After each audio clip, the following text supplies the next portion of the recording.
Hi, good morning. Welcome to our science seminar today.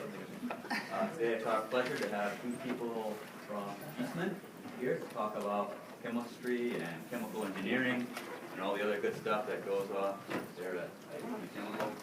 So, if you're out walking the loop with your significant other, some evening, and you see a flare going off in the distance, and you tell her, well, that's the beacon of our love. Yeah? Because you don't know what that thing is, right? And now is your chance to ask people about what that all means, okay? But you get some other stories as well. So we have with us today to give us a story, Hollie Kinler. And Hollie Kinler has her degree in chemical engineering from Louisiana Tech, which is off in the neighboring state of Louisiana. From here, head east, you hit it in a couple hours. You got to go a few more hours to get to Louisiana Tech. But that's a good engineering school. And she's going to tell you more about how we use chemistry and chemical engineering to solve problems and mysteries that might occur during industrial manufacturing and stuff. So if any of you have an interest in chemical engineering or chemistry or working at Eastman for some summer project or something, you probably want to join us for lunch. Afterwards, we'll be at the corner cafe there. And ask your questions of Hollie and Barbara about what's going on over there at Eastman. Otherwise, let's give them a warm welcome.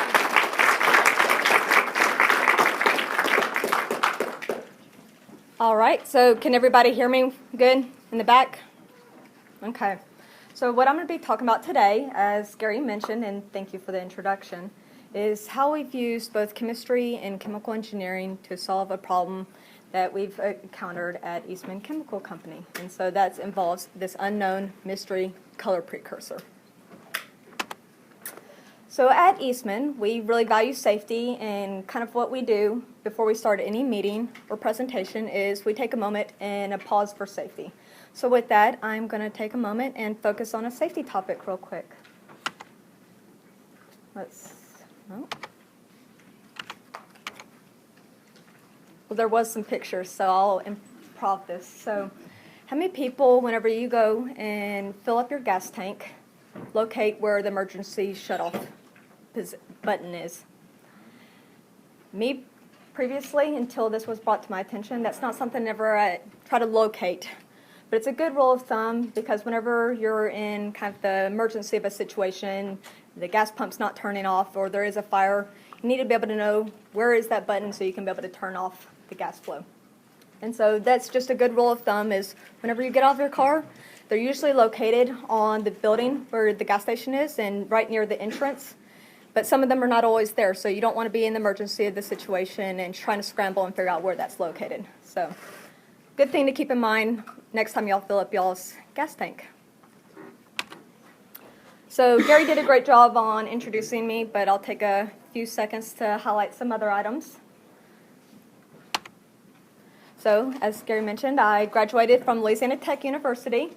It's, if you hop on I-20 and you head 2 hours down towards the east, you'll run into a small town called Reston, and that is where Louisiana Tech is at. And I graduated with my bachelor's in chemical engineering in May 2012.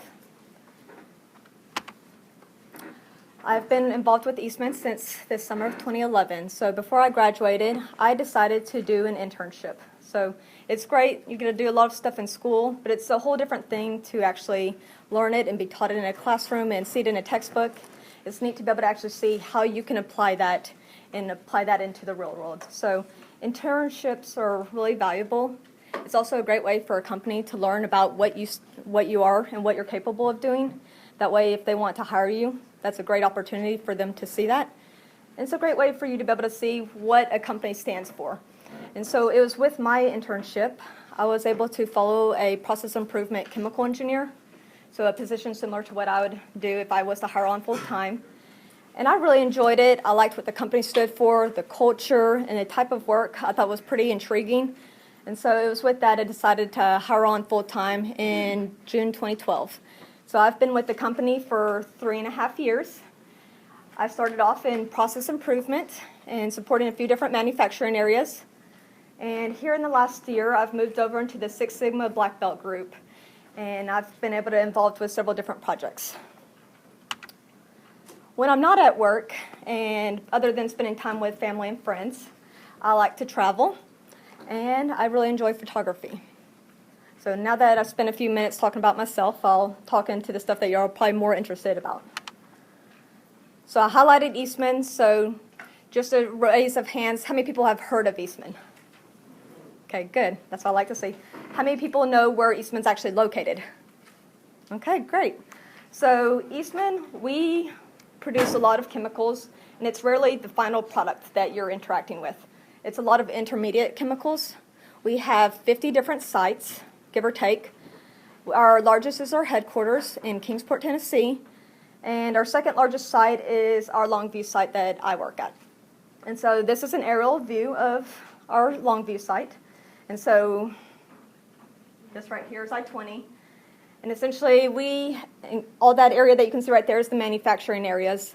And with that, we own some of the surrounding areas, so about 6,300 acres that's comprised with this site, and have about 1,500 employees. So a little bit about our Longview site. And if at any point y'all have any questions, feel free to stop me, and I'll try to address them as I go. So what I'm going to cover, I'll give a brief overview of what this team has been tasked with. I'll talk about how we're measuring color. And then also, kind of the interesting part is how we've investigated what exactly is causing the color. And then where we stand on trying to develop controls.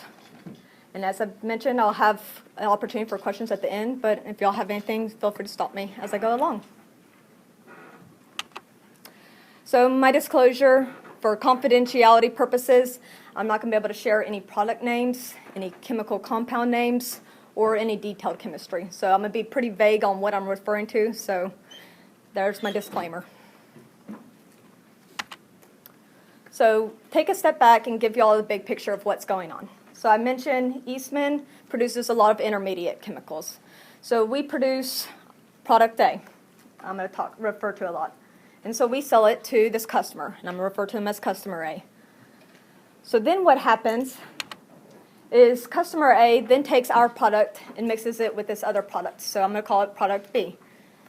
And that makes it down to the final user.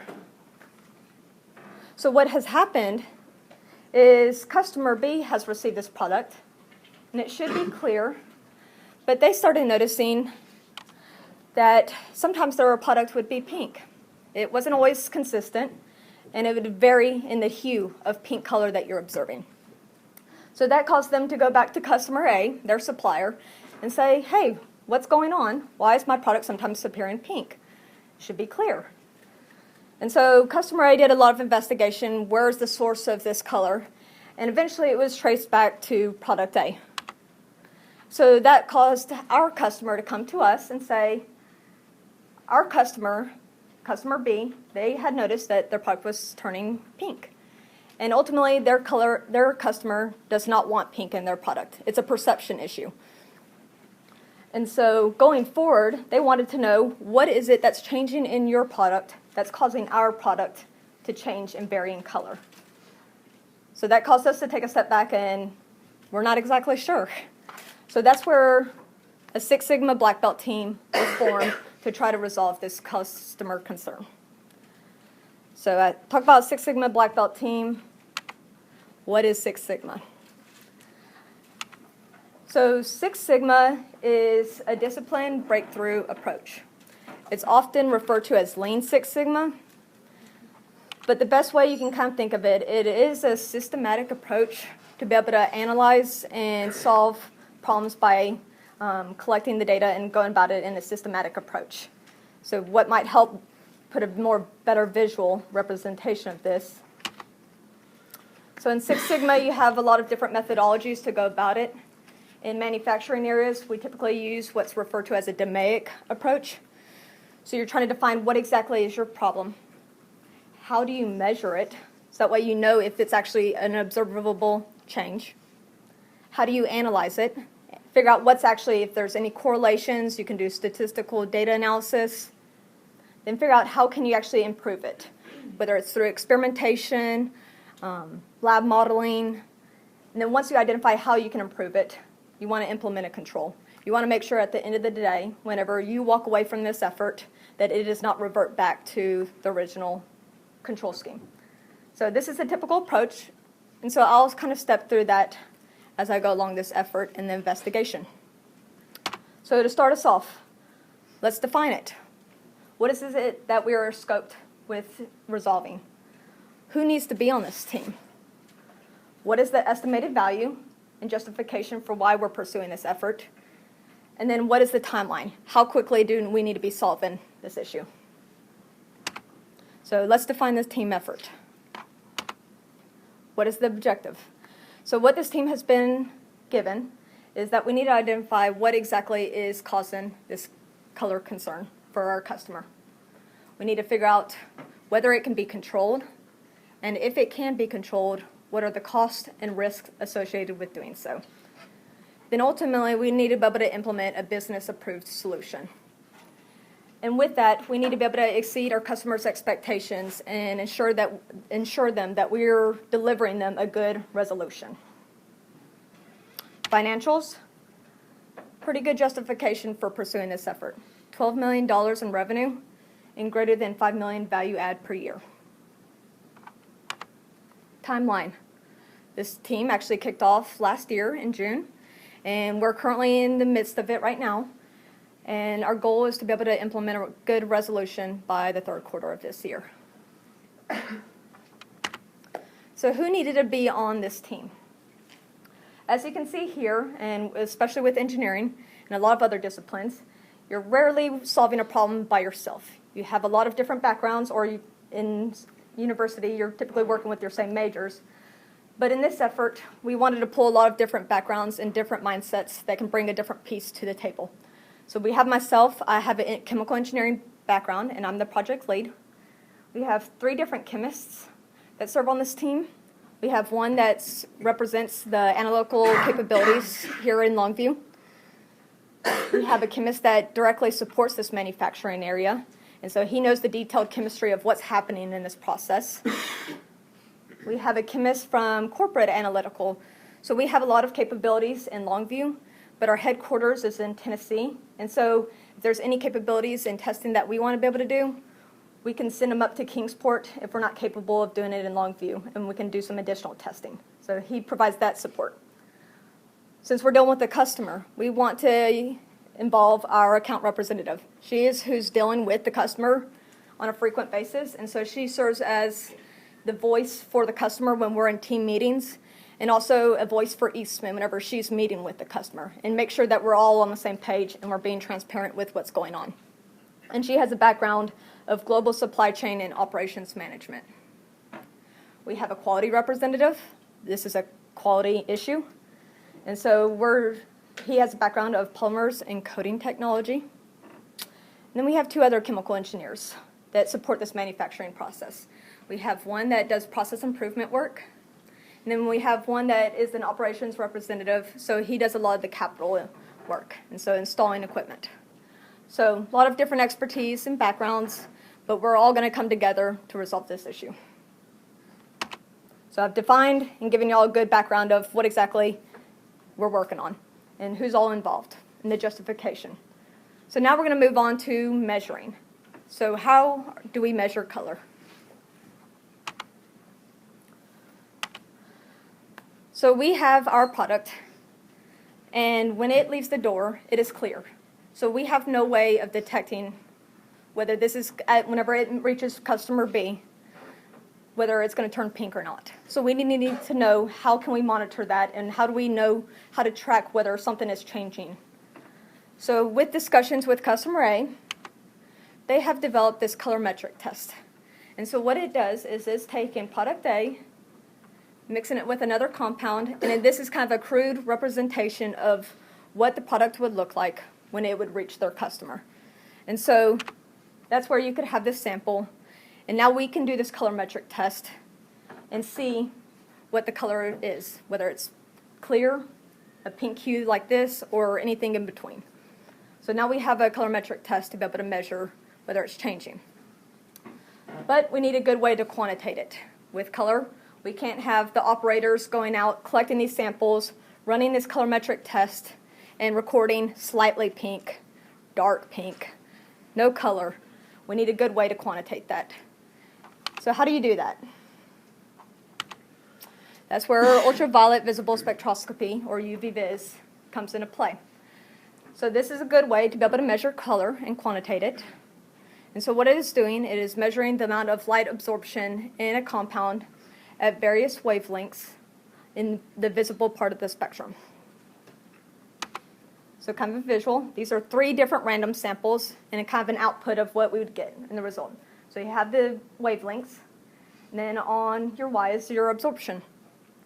And so if you have a really dark sample, not a lot of light is passing through it, and so the sample's absorbing a lot of the light, so you'd have a high absorbance. If you had a clear sample, a lot of light's passing through, and so it's not absorbing as much, and so you'd have a lower absorbance. So now we can use absorbance, and whether you know exactly what wavelength you're looking at, or just for awareness. So what sample, the color that you're observing, so say for example, we were actually observing a cyan color. You wouldn't want to look at the wavelength for cyan. You would actually want to look at it on the complementary color wheel at red. So you'd look at the red wavelength. So whether you're looking at using it kind of as a range or a specific, or you're looking at the maximum absorbance. So there's different approaches, but with discussion with the customer, we were able to determine what we needed to look at. As I mentioned, so we've adopted this colorimetric test. And so operations is collecting the samples, and they're performing this color test, and we're measuring absorbance. So now we can track it, and we're performing this on a routine basis. So now we can see if there's any trends. If there are trends and there's changes in absorbance, now we can be able to look and see if there's any changes in our operating conditions and be able to monitor that. That way we can figure out what we want to do when we're trying to do experimentation. So here you can see this is an example of some absorbance measurements over time, and as you go higher, we can tell whenever we're starting to what would produce pink color whenever it reached customer B.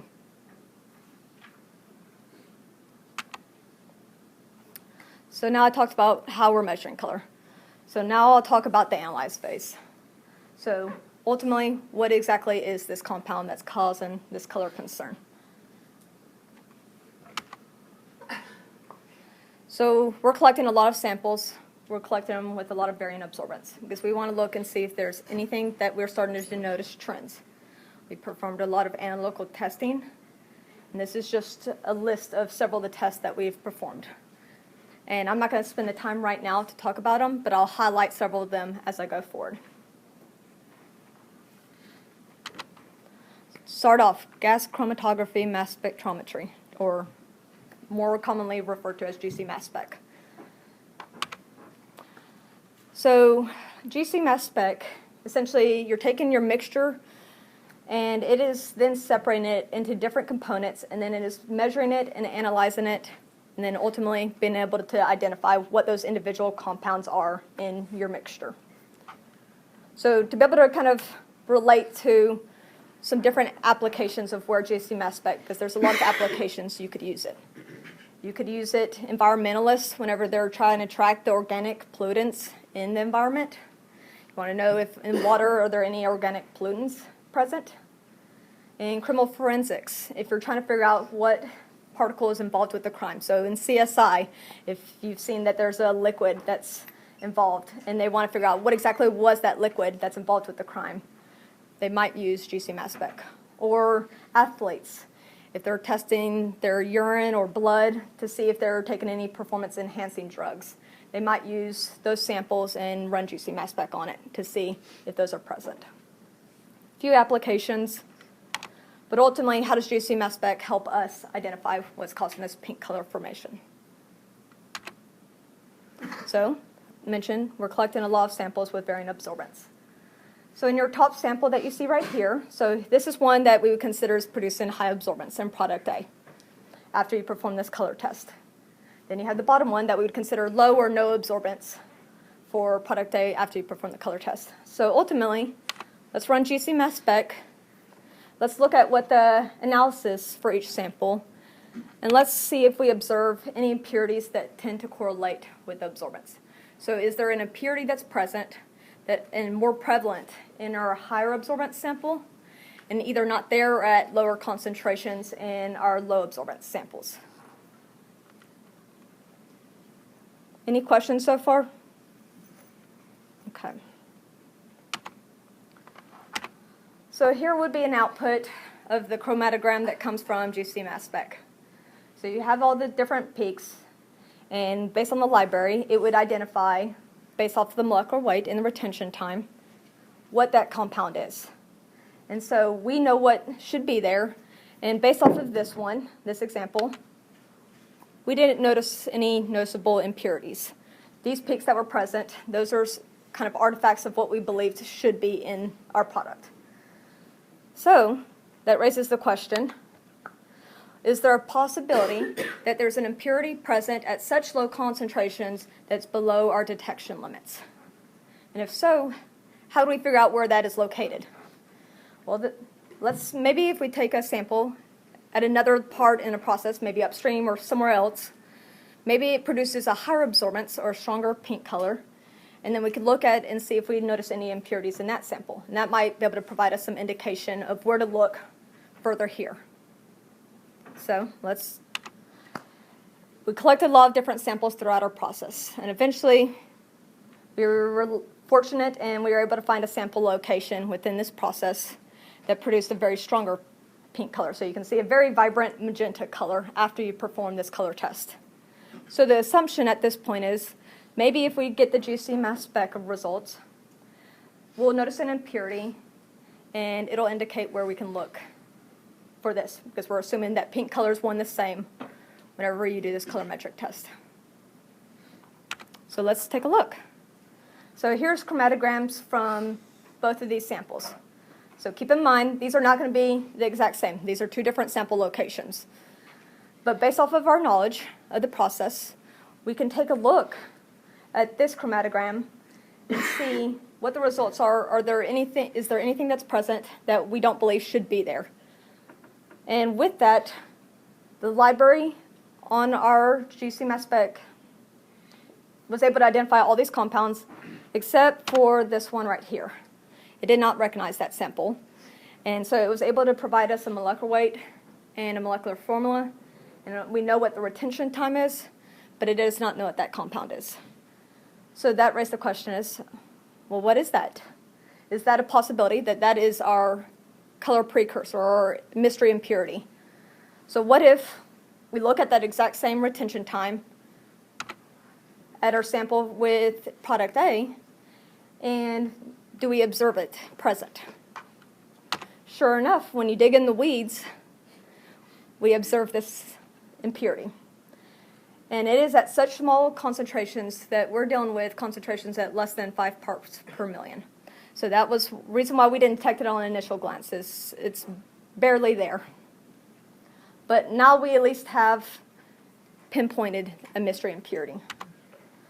But is there actually a correlation between the presence of this impurity and this absorbance in color? So our chemist then took multiple samples, and this is just representing a few of them, but took the peak area for this impurity and plotted it against the measured absorbance for that sample. And as you can see here, is that there was a pretty good correlation between the presence of this mystery impurity and the color that was present after you performed the color test. So that was promising. So let's take a step back. What do we know at this point? We know that we've been able to identify some mystery impurity that seems to correlate with absorbance. GC mass spec was able to identify at least the molecular weight and the molecular formula. And we know that whenever it is present, it's present at less than 5 parts per million, so at very small concentrations. As I mentioned, we noticed that it does seem to correlate with absorbance. So how can we be able to identify what this compound is, especially given that we're dealing with such low concentrations, and that tends to fall below detection limits on a lot of our analytical equipment? So we had a few options we could pursue. We could do process of elimination. We at least know the molecular formula. That still is a pretty broad pool of compounds to choose from. But based off of our knowledge, we could start off with the most likely or probable and do process of elimination. Rule out one by either purchasing the compounds and then do the analytical testing, or we could try to synthesize them ourselves and then rule them out one by one. Our other option could be, what if there's a way that we could be able to concentrate this further, then isolate it, and then maybe it'll be at high enough concentrations that some of our analytical equipment could be able to handle it and be able to help us and assist us with identifying. So we decided to first start off with this option. Let's try to concentrate it and isolate it and see if we can't be able to identify what this compound is. So that is where solid phase extraction came into play. So what we did is we took this high absorbance sample at this additional sample location, because that was our best chance, that had the very strong, vibrant magenta color that y'all saw earlier. And essentially what solid phase extraction is, it chemically separates the different components in a mixture based on polarities. So kind of a visual. And just to raise up a hand, who's familiar with solid phase extraction? Okay, just want to kind of gauge. So I'm going to explain this in very crude terminology. But essentially, you have this tube, and it has a cartridge. I'm going to see if this mouse works. Let's scoot this over. So you have this cartridge that is located right here. So it's kind of acting as a filter. So then you want to condition it, typically with some type of solvent. So you'll condition the cartridge. And so now it's kind of retained in this cartridge. And so now what you're going to do is you're going to take your sample that has a lot of these different compounds, and you're going to inject it into the tube. And so now, based on polarities, it's going to retain your sample, and it's not going to pass straight through. So then what you're going to want to do is, based on knowledge of what the polarities, or what you believe the polarity is of this mystery impurity, or what you know what the polarities are of the compounds that are present, you're going to want to use and utilize a solvent that will pull all of your other all of your other compounds, but retain the impurity that you're wanting to concentrate up and isolate. So you'll inject that, and hopefully it'd be able to pull out all the other compounds that are present in your mixture. So ideally, you would then have another type of solvent that would have a polarity that is very compatible with your impurity. And you'd pass that through, and now it would pick it up and pull it out of the cartridge. And so then you'd end up with a mixture that has very high concentrations and primarily just this mystery impurity. This is very much a trial and error process, because as I mentioned, we don't know exactly what the polarity is of our compound, because we don't know what the compound is. But eventually, what you could do is, once you obtain your sample, do GC mass spec and measure it and see if you actually observe this compound. And so eventually, if we're successful, we can get to the point where we've concentrated and isolated this compound.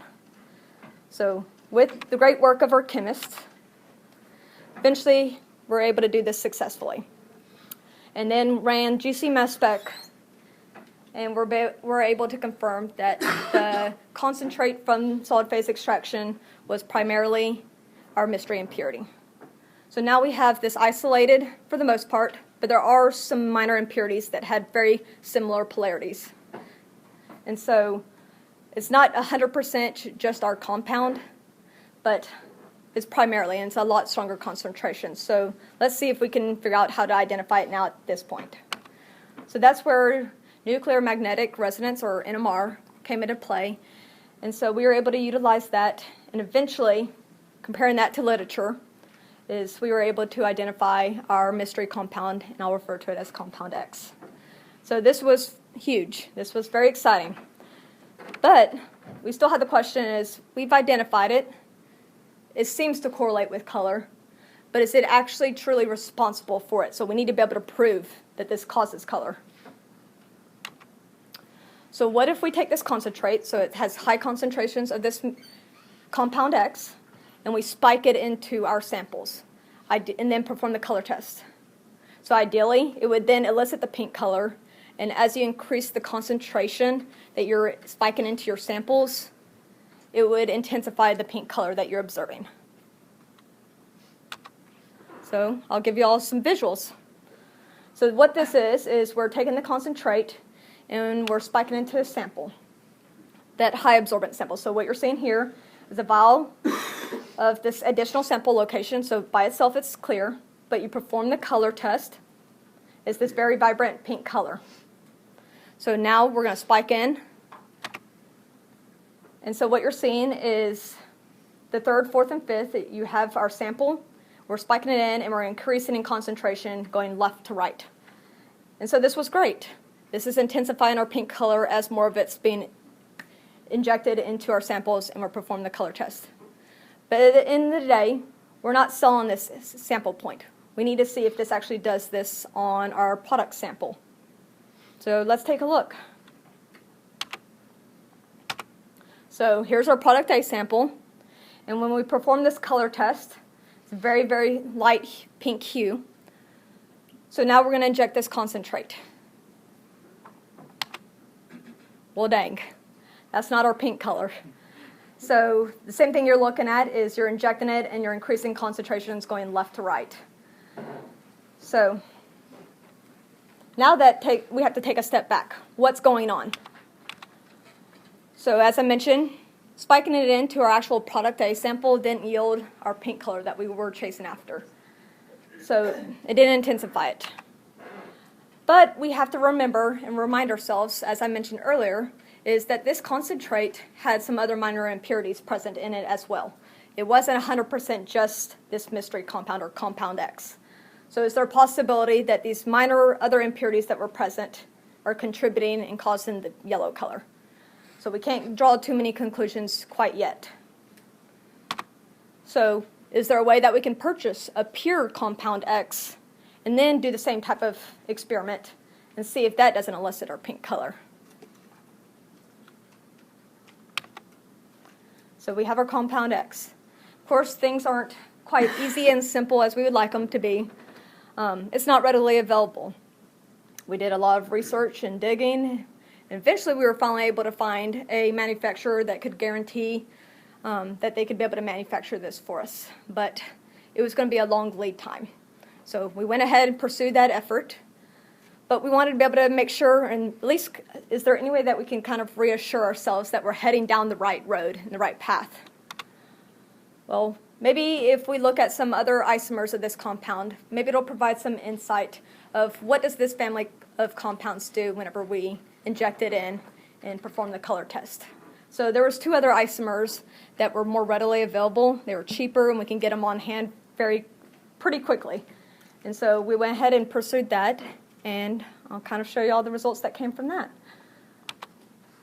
So the first isomer, not even really close to our pink color that we're chasing after. It's a pretty interesting green color, but that's not really anywhere near what we're looking after. So not really encouraging, but at the same time, this isn't our compound. But it does at least tell us that this family of compounds does elicit color when you inject it in. What about our other isomer? Can that tell us anything? Okay, well, we're at least heading in the right direction, a little closer to our pink color, but still not quite it. But this at least reassures us a little bit, and is encouraging. I mentioned that this compound is present less than 5 parts per million. And if you look here, there's my mouse, at single-digit ppm ranges, is that we're observing color. So it does support that this family of compounds, at least for this isomer, you'll notice color when you do this colorimetric test at similar concentrations to what we're observing. So as I mentioned, it's not our exact compound, but it at least was encouraging results. That maybe our compound will get lucky and it actually will produce our pink color. In the meantime, compound X finally arrives. So let's take a look. Let's see what happens when we actually spike it in. And just a raise of hands, who thinks that it actually elicited our pink color? Raise your hand if you think it does. It will. Okay. Well, it did. So what you're looking at here is product A, and then it's increasing in concentrations as y'all have seen in the other slides. So this was very exciting. Some things that you can be able to take away from here is compound X actually produced not only a pink color, but comparable to the type of hue that we're observing in product A samples.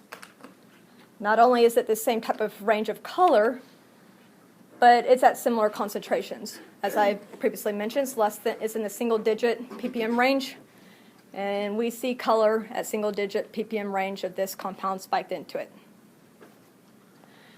However, this does present some challenges and obstacles going forward. If the ultimate goal at the end of the day is that there cannot be color after you perform the color test, we're going to have to control this compound at less than 0.1 part per million. Because you can see 0.1 part per million here, you can see somewhat of a hue of pink. So that's going to present some very obvious challenges, trying to control at such low concentrations. So now we wanted to think, how is compound X actually being formed? Maybe if we understand how it's being formed, that'll indicate where exactly it's happening in the process, which may kind of lead us into how to control it. So what our team did is we worked with a lot of other individuals within our company and kind of shared, hey, here's our results. And based off of the expertise of both on my team and within Eastman, we had several mechanisms that we're able to propose. We kind of vetted through them, and we're able to kind of narrow it down based off of our process operating conditions and what we observe. We kind of narrowed it down to a likely or suspected mechanism. So I'm significantly simplifying the mechanism, but we're going to say compound W is the beginning precursor to our compound X. So how can we be able to make us feel better that this is maybe the mechanism that's occurring? So what if we took some upstream samples, and let's analyze and see if we don't observe compound W. So here's a chromatogram, and so what you're looking here is it's just focused on a certain retention time, and it's also overlaid. And so compound W, we did observe it in multiple samples, and the great thing too is it is kind of tracking with the presence of absorbance. So there's more of this precursor present in our higher producing absorbance samples than our lower absorbance producing samples. So kind of recap on all the chemistry that's gone on so far. So we were able to identify some type of chemistry impurity that seems to correlate with absorbance, and it was identified using GC mass spec. With the help of solid phase extraction and also NMR, we were able to identify what this mystery compound was. Then we were able to purchase pure compound X and able to verify, utilizing spiking experiments, that this actually is the primary color contributor in product A. And then the analysis of upstream samples provides supporting evidence that our suspected mechanism is what's likely occurring within our process. All right, so I've talked about the analyze part of it. So now I'm going to talk about the improve. So this is more where the chemical engineering. So in our analyze phase, this is where a lot of the chemistry was going on. So now we're going to kind of shift gears into more of the chemical engineering aspect of things. And that's where our team is currently at right now, is trying to improve. So this is addressing what operating conditions influences the absorbance and how we're going to ultimately be able to control it. So first you need to know what exactly is our goal at the end of the day. And with having dialogue with the customer, ultimately we were able to determine that goal going forward is that there cannot be any observable color after you perform this color test. So now that we at least know what our goal is, how are we going to be able to get there?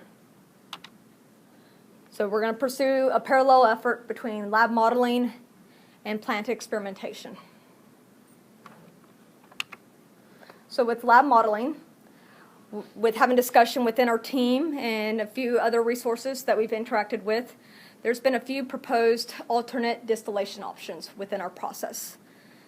And so these are some fairly significant changes, and it's not something that we want to just go out to the plant and start changing how things are running. At the end of the day, we still need to make product A. And so what you can do is do process modeling. And so I don't know who's all worked with Aspen or KimCAD, but it's fairly similar to that. So a computer model, you make sure that it's mimicking our current process, and then let's input these compounds into it and see where they wind up. So then you can make tweaks to the process model and know predict how your control options are going to work. But that's not going to reassure us good enough to be able to take that into the plant. So then we're going to want to do some lab testing. So let's build equipment in the lab that mimics this process and the changes. And if that proves to be successful, then we can work on implementing how we're going to change it from and translate it from the lab out into the manufacturing area. With plant experimentation, we've been able to look at every single one of our controllable input variables. And we've been able to monitor using statistical data analysis and also perceived correlations, because we're continuously monitoring it. What are the correlations to absorbance for each one of these controllable input variables? What is the feasibility to execute or change any of these variables? There are some knobs that you really don't have much wiggle room. And then most importantly is safety. At the end of the day, you need to have a safe and reliable production. So taking those into account, we were able to prioritize our list of experiments and kind of work through them one by one. And that's what we're in the process now, is executing these experiments. So kind of going forward, we're pursuing, as I mentioned, we're pursuing a parallel effort between both process modeling, lab modeling, and also plant experimentation. At the end of the day, we want to know what is the capability within our process to be able to control it and how effectively it'll be able to control it. And at the end of the day, we'll propose a solution and the business-approved solution will be implemented. So in summary, we had a customer that approached us with a concern. And so we utilized Six Sigma methodology and formed a Six Sigma team with individuals from various expertise and backgrounds to come together to ultimately resolve the same goal. We've utilized a lot of analytical methods and test techniques to be able to not only pinpoint what is causing the color, be able to identify it, and then be able to confirm that it's actually responsible for the pink color formation. And going forward, we're going to strive to be able to resolve this color concern and implement and present a resolution to the customer by pursuing both lab modeling and plant experimentation and reassure them that we have a good soluble solution. I think that's all that I have for presentations. So, any questions? When you were monitoring the production process, one of the last phases, were you able to set up something automated, or was it something where you actually went through and did physical samples? So, can you say your question one more time? Make sure I'm following. So you're talking about us monitoring the actual process. You're talking about the process modeling that we were doing? You're actually getting your product out from the manufacturing process, whatever it was. Were you able to set up something that was automated to monitor for this particular, or did you actually have to do physical samples? We had to do physical samples. So he was asking with samples, were we able to automate and be able to track absorbance for the color, or are we manually having to collect these samples? And the answer to that is we're having to manually go out there, collect the sample, and having to manually run the test and measure it. That would make everybody happier if we could automate that. Good question. So compound B had nothing to do with the color? Yeah, not compound B or C. Oh, so the color was noticed even before you added compound B? Oh, okay. So was the color observed before you? No. So whenever our product A leaves the door, so that's what we produce, it's always clear. So we don't ever detect a change in color. but it's not until what the customer does with it that their customer is noticing it. So you have to have this other chemical or compound added to it. So is there an interaction between your compound X and compound B that brings? Yes, because if you just add compound X, what we identified, into product A samples, there's no observed color. So you have to have the addition of product B. And you know what that effect is? Is it a charge transfer effect or something? No, sir, we do not. All right, sorry, I took up all your questions. Other questions out there?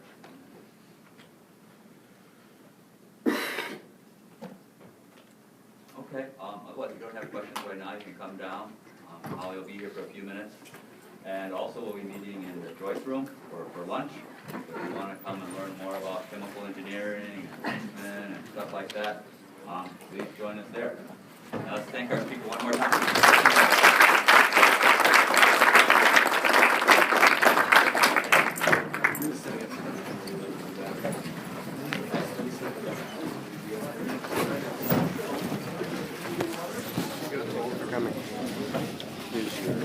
Okay, thank you.